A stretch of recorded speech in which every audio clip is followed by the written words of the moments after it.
আমাদের দেশের গ্রাম অঞ্চলে এখন গড়ে 12 থেকে 18 ঘন্টা পর্যন্ত বিদ্যুৎ পাওয়া যাচ্ছে না।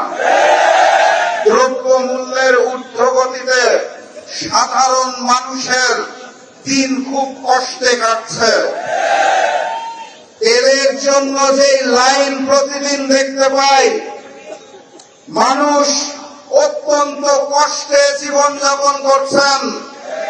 সেই সময়ে সরকার আমাদেরকে বলতে চায় জ্বালানির পর্যাপ্ত মজুদ রয়েছে। সরকারকে কঠিন ভাষায় কথা বললে তো কালকে আবার বাসায় হামলা করবে। তাহলে সম্মানের সাথে, বিনয়ের সাথে বলতে হবে, মাননীয় প্রধানমন্ত্রী, মাননীয় স্বরাষ্ট্রমন্ত্রী, মাননীয় জ্বালানি মন্ত্রী, এতই যদি মজুদ থাকে তাহলে এত বড় লাইন কেন? এই মজুদ কোথায় রেখেছেন? নতুন হাওয়া ভবন কোথায় সৃষ্টি করেছে? সম্মানের সাথে বলা হয়েছে তো নাকি? আলহামদুলিল্লাহ।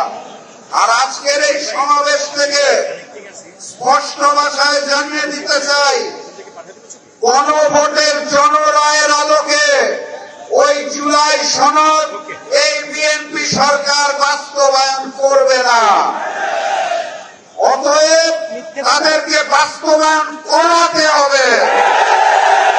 আর আমাকে যারা প্রতিদিন প্রতিনিয়ত হত্যার হুমকি দিচ্ছেন তাদেরকে স্পষ্ট ভাষায় জানিয়ে দিতে চাই, বাংলাদেশের মানুষের সাথে বেইমানি করে, দিল্লির সামনে মাথা নত করে আপনাদের মতো প্রতিদিন ধুকে ধুকে মরবো না।